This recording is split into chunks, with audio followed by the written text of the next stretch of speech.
Buongiorno studenti! Today I want to talk about the reasons behind a very common and very frustrating experience that many students, many Italian learners make and what you can do to fix it. So it probably has happened to you too, that you come to Italy, you try to speak Italian, and the moment you say something, the other person switches to English.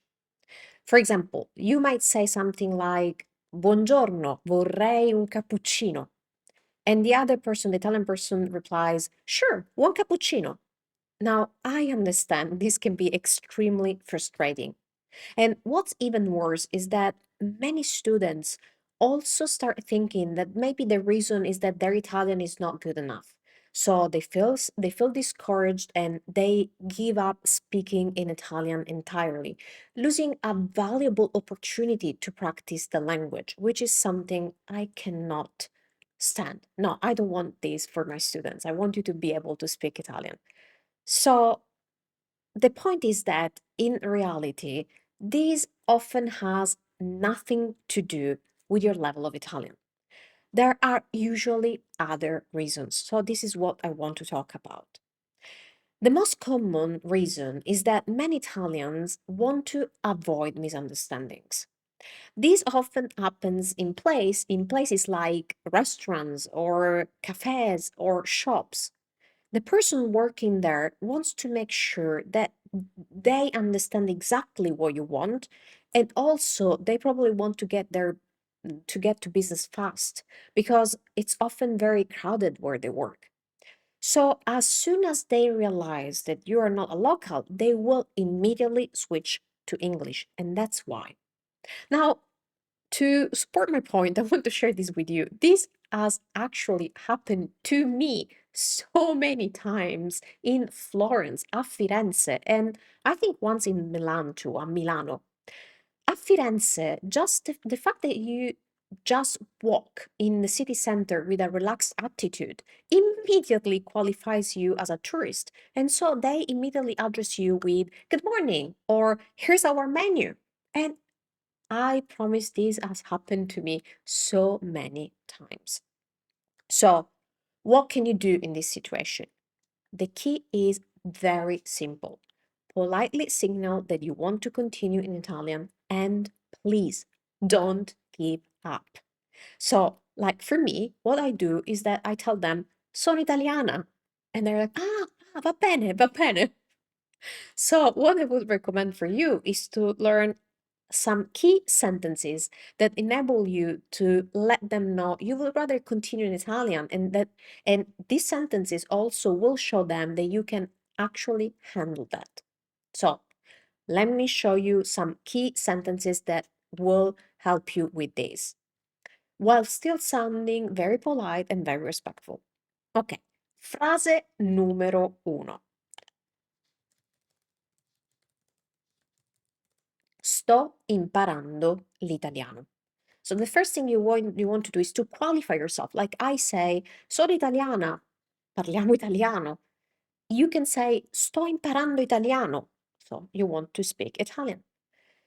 Then you can add something more. And I'm going to give you three options that are at a slightly like from very simple to slightly more advanced. So you can pick whichever you prefer and whichever you find more suitable for your level. So after saying sto imparando l'italiano, you can say, you can add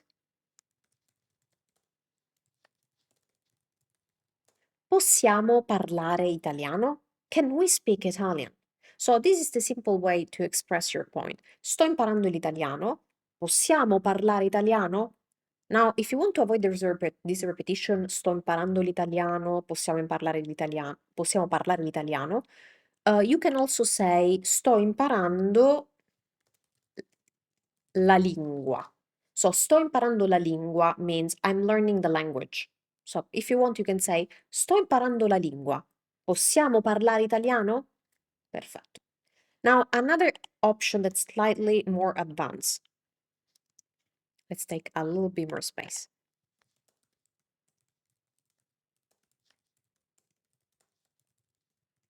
mamma mia, oggi non riesco a scrivere, I cannot type today.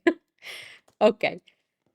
Le dispiace se parliamo italiano?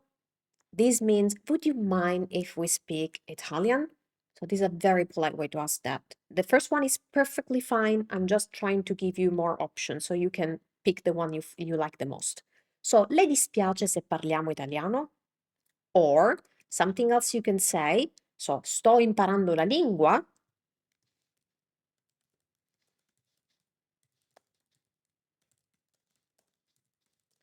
Preferirei parlare italiano, per favore. Preferirei parlare italiano, per favore. Here we're using conditional tense, il condizionale, and that's the courtesy, the politeness tense. So it's very important that you notice this because if you just say preferisco parlare italiano, that would come off as too rude, too demanding. Instead, if you want to use this sentence, make sure to use preferirei, I would prefer. So if you say any of these sentences, usually the other person will give you a smile and continue the conversation in Italian because most Italians actually appreciate when foreigners try to speak our language because we know how hard it can be to learn another language. And by the way, has this ever happened to you? Have you ever tried speaking Italian and the other person immediately switched to English? Where did it happen? How was the situation? Let me know more in the comments. Now, I want to go back to the phrases. These are really all you need to switch back to Italian and practice your conversation. But if your goal while visiting Italy is to practice your Italian as much as possible, then there are a couple simple things that can make this much easier. So, first, try to avoid the most touristic areas when possible. In very touristic places, people are used to interacting with visitors from all over the world, so English often becomes the default language, like in Firenze. But in smaller cities and towns, or sometimes even just a little bit outside the main tourist centers, many people don't speak much English. So if you start speaking Italian, they will be very happy to talk to you in Italian because they simply wouldn't be able to manage the conversation in English. Another trick that I love and that works surprisingly well is this: talk to older people. In most cases, they don't speak English at all. So older people usually in Italy don't speak English, and they are often very talkative. So a short conversation with them can turn into a great opportunity to practice your Italian. And by the way, if you would like to practice Italian through real life conversations, you might enjoy my Italian Short Stories Club.